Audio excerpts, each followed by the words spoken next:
130 number जातीय राजपथ जहाँकि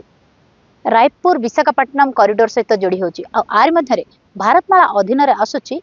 ए टर्नेल जहाँ पखापाखि 3 किलोमीटर पर्यंत रहुची कहुच्छे ओडिशार सर्वबृहत ए टर्नेल जोठी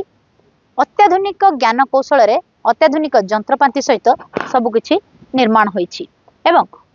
सबुठ बड़ कथा ये इंटीग्रेटेड टेक्निकल कंट्रोल सिस्टम जहाँ ए पूरा टर्नेल भितर रही सबुठ बड़ कथा पूरा टर्नेल रे जो सब जंत्र रही आउ टिके अत्याधुनिक ये कहुच्छे स्मोक कहुँ गाड़ी स्पीड ड्राइविंग कहुँ एवं से टर्नेल भितर जो ऑक्सीजन लेवल किंबा आउ किछि जाम रोचे ताकू स्काडा जो रोचे अत्याधुनिक टेक्निक स्काडा माध्यम एमाने कंट्रोल रूम रे ताकू जानी परिबे एवं ताहाकू कंट्रोल कर पारिबे सबुठ बड़ कथा यही जो भारतमालार पाखापाखि 3 किलोमीटर पर्यंत ये जो टर्नेल रोचे गोटे रोचे एंट्री पॉइंट एवं अन्यटी रोचे एग्जिट पॉइंट गोटे पटे जो पटे गाड़ी जीव एवं अन्य पटे रोचे आसीबो किंतु सबुठ बड़ कथा 2022 रे आरंभ होइथिबा ए प्रोजेक्ट 2025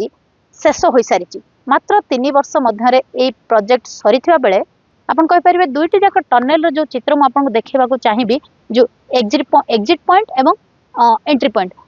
प्रोजेक्ट नंबर 7 जो कंपनी एडा करूची ये रोची तार प्रोजेक्ट नंबर 7 किंतु जहाँ आमे जो भली भाबरे आम पाखरे कलिंग टीवी पाखरे जो सूचना हमर हस्तगत होइतिला जे सबुठ बड़ कथा जो सब चैलेंज रहिथिला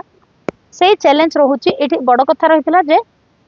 कोनोसी कैजुअलिटी नाही धन हानि होई नाही जीवन हानि होई परि नाही एवं समस्त सुरक्षित रहिथिबा निर्धारित समय सीबारु मात्र किछि समय व्यवधान रे ए टर्नेल टी कंप्लीट होची किंतु एठी गोटे जिंस प्रॉब्लम रहिथिला जेहेतु पाणीपाग को लेकिन टेक्नीशियन कर किछि कहवा कथा थिला जे काम करिवारे बहुत कष्ट रहिथिला वर्षा दिन रे विशेष करी जहाँ भी हो मात्र जो समय व्यवधान रहिथिला तार किछि मास परे परे ए प्रोजेक्ट शेष होइथिया बेले अपेक्षा रहिछि कोरापुट जिलावासी केबे ए योजना को सेवारे नियोजित करिवे किंबा सरकार केबे तांको पई उत्सर्गीकृत करिवे ए टर्नेल कोरापुट उत्तम को सहित मधुस्मिता मिश्र कलिंग टीवी।